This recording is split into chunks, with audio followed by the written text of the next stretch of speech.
You're standing around a fire. It's 50,000 BC. The sun just went down. There's no Netflix, there's no phone, there's no existential dread about your inbox. There's just you, the flames, and the thick choking smoke curling directly into your face. And somewhere at some point, one of your ancestors looked at that smoke and thought, wait, what if I did that on purpose?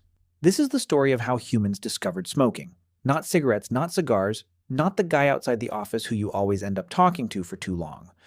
We're talking about the very first time a human being intentionally inhaled something burning, and why that might be one of the oldest habits our species has ever had. Because here's the thing nobody tells you. Smoking doesn't start with tobacco. It doesn't start with colonial trade routes or Native American ceremonies or even agriculture.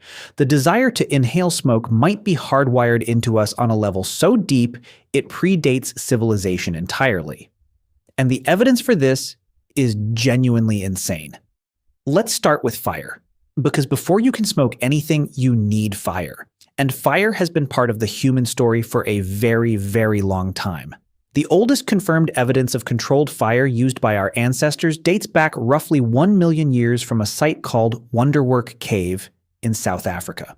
Archaeologists found burnt plant ash and charred bone, not the result of a wildfire, but of a sustained contained fire used deliberately inside a cave. Now, 1 million years ago, we weren't even Homo sapiens yet. That was Homo erectus, our earlier cousin with a smaller brain, a heavier brow, and absolutely zero interest in being told what to do with it. They sat around fires just like we do. They cooked, they stayed warm, they huddled together in the dark, and they breathed smoke. Every single day for hundreds of thousands of years, every human and pre-human ancestor who sat near a fire inhaled smoke. It was unavoidable.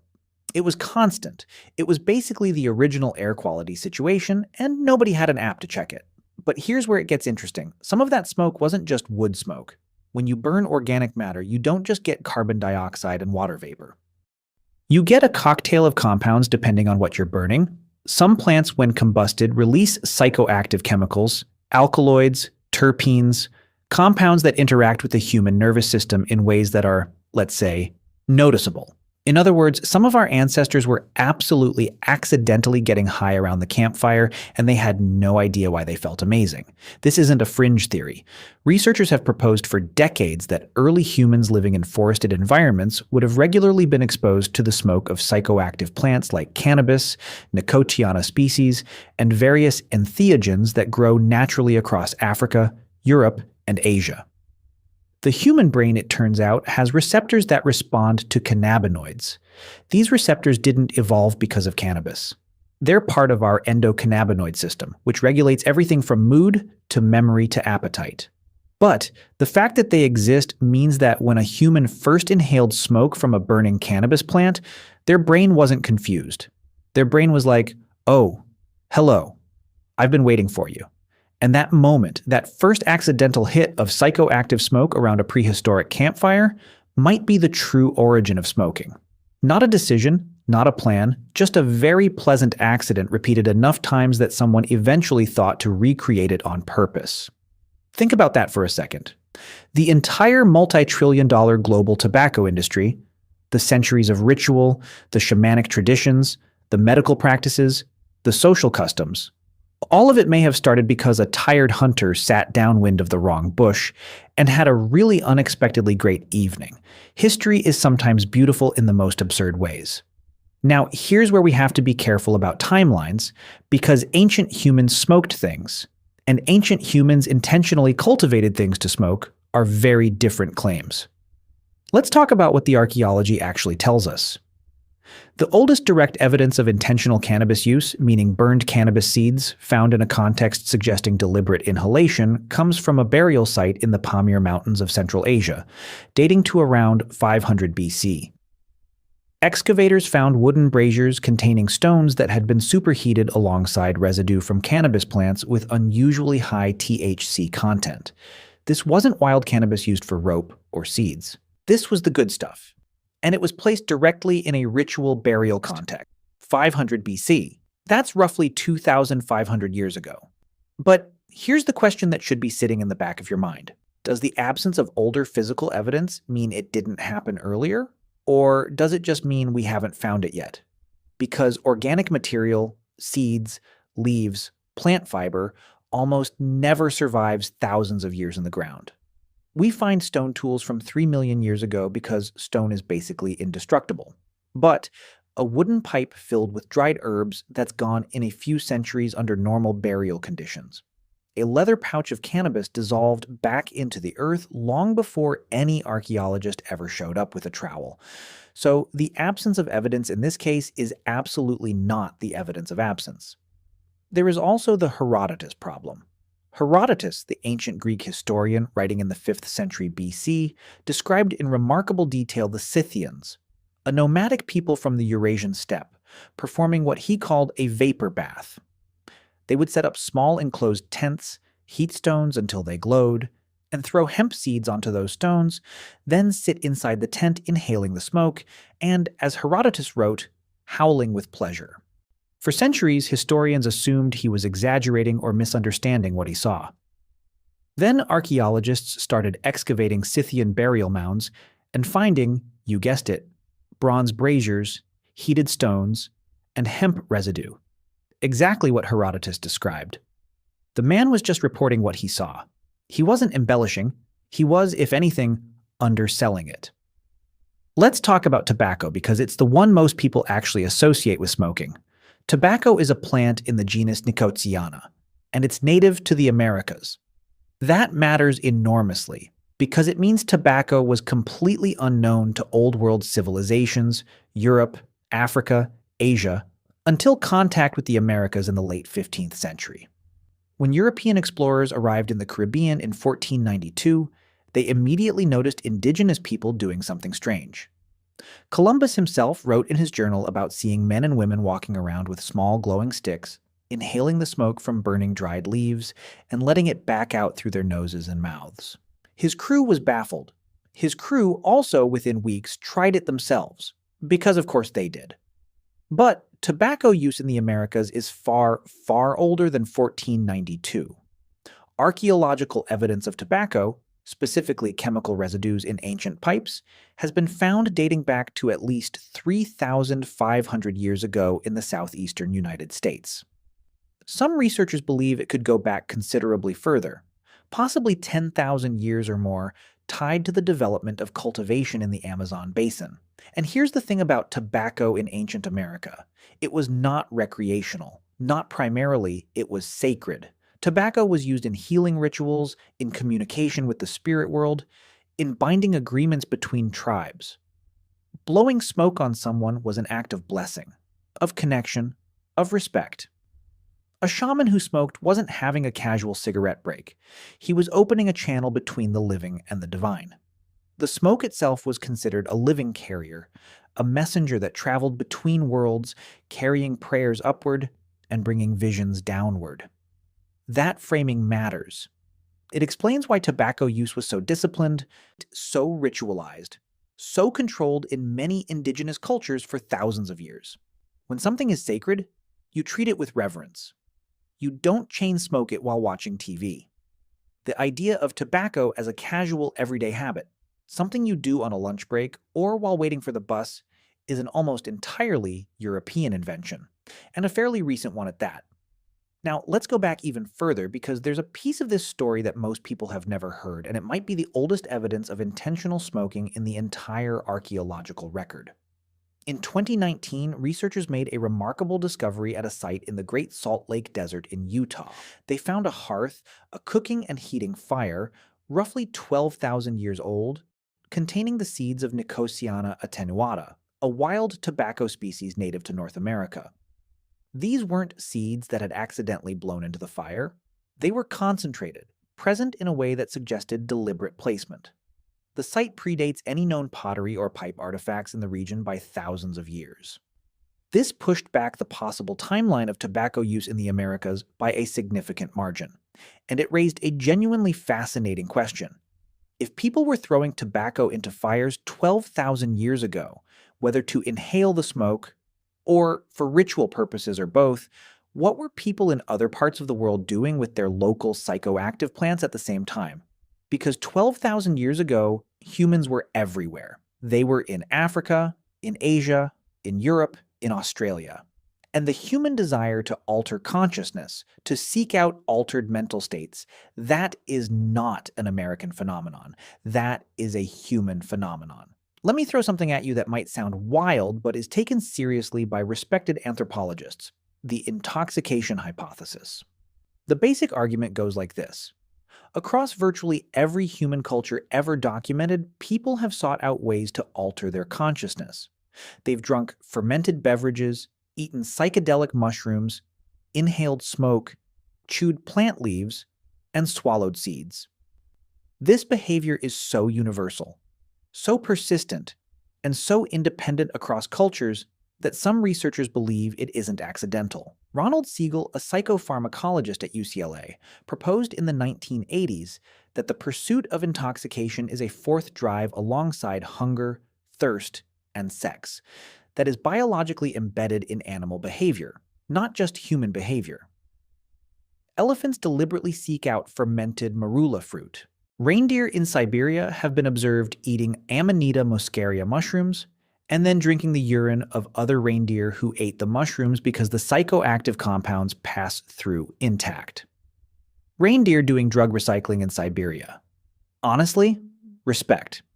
The point is, if the drive to alter consciousness is this deep and this old, it's entirely reasonable to propose that early humans, long before they domesticated any plant, long before they had pottery or pipes or any of the tools we normally associate with smoking, were deliberately exposing themselves to smoke from psychoactive plants because they had learned through experience that it changed something in their mind. Maybe they burned those plants intentionally during rituals. Maybe they selected campsites near specific plants for exactly this reason.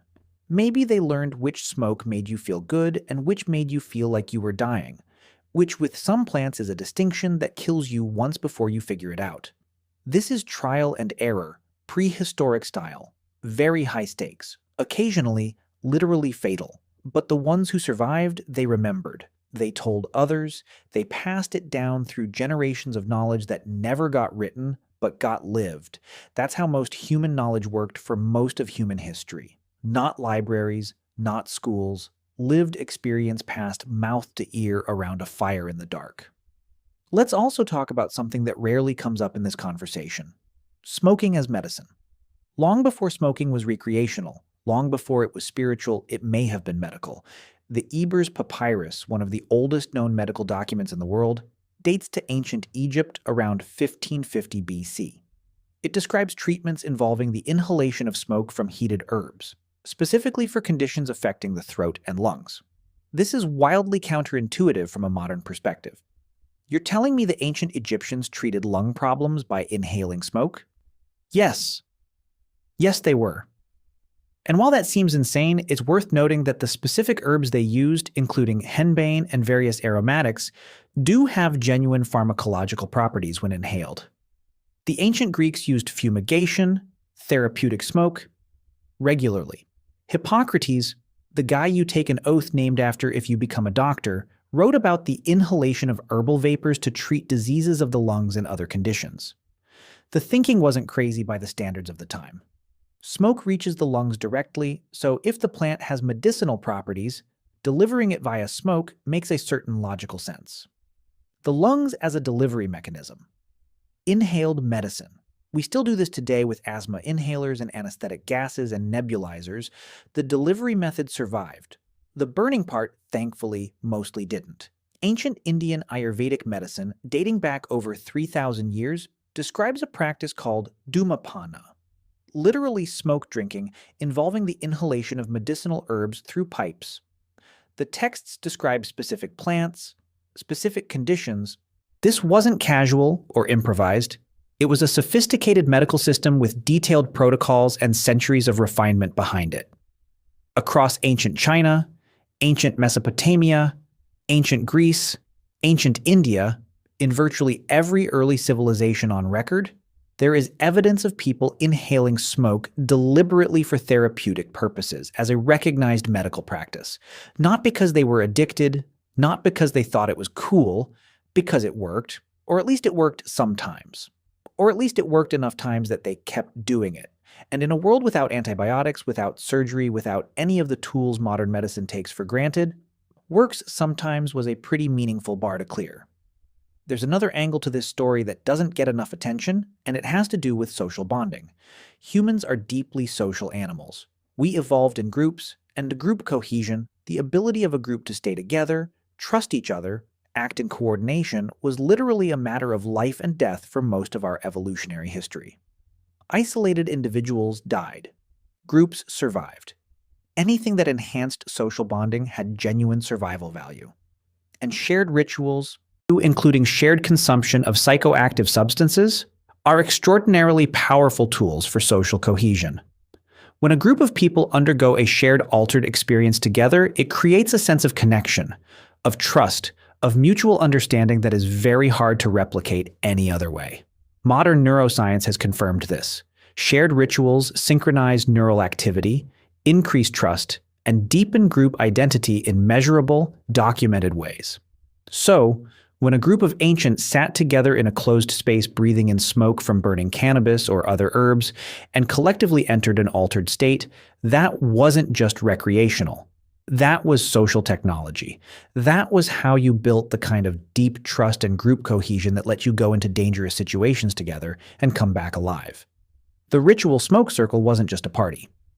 It was infrastructure. Here's where we arrive at the uncomfortable part of the story.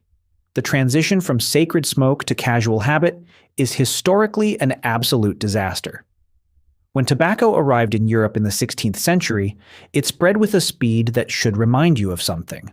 Within decades, smoking had gone from an exotic curiosity to a continental obsession. By the 1600s, tobacco was being traded globally. By the 1700s, snuff, powdered tobacco inhaled through the nose, was fashionable across European aristocracy.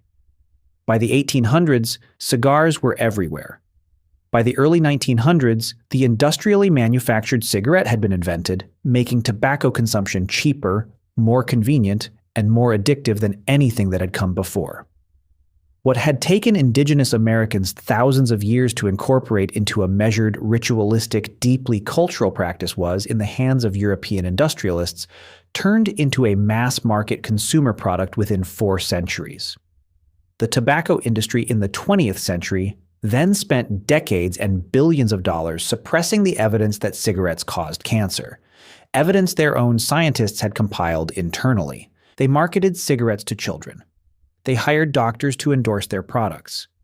They added chemical compounds specifically to make nicotine hit faster and harder, and leave the system more quickly, maximizing addiction. They turned something ancient and ritualistic and communal into a product specifically engineered to be as physically destructive and as financially extractive as possible. A shaman and a tobacco executive both worked with the same plant.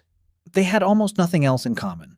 The gap between a shaman in 500 BC placing cannabis on hot stones in a ritual burial and a tobacco company executive in 1960 signing off on marketing cigarettes to teenagers is one of the larger moral chasms in human history. Both involve smoke. Almost nothing else is the same. So, when did ancient humans start smoking? The honest answer is, we don't know exactly. And we probably never will. The physical evidence takes us back 12,000 years with some confidence, and possibly much further with reasonable speculation. The behavioral drive that underlies smoking, the desire to alter consciousness, to share ritual experiences, to use inhaled substances as medicine, is almost certainly far older than any artifact we've found. It may be as old as fire itself. It may be as old as the cognitive leap that made us human in the first place. The ability to connect cause and effect, to look at a burning plant and think, last time that happened, I felt different. Let me do that again. That's not addiction, that's intelligence. What we do know is this. The behavior is extraordinarily old. It predates agriculture. It predates pottery. It predates every civilization you've ever learned about in school.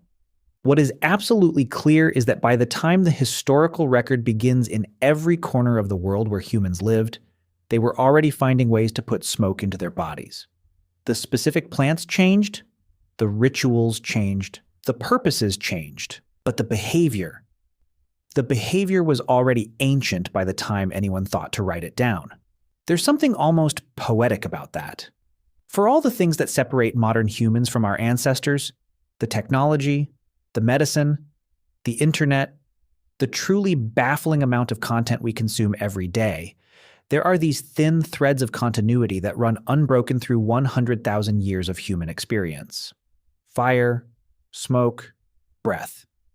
The oldest humans sat around fires and breathed the same smoky air you'd smell at a bonfire tonight.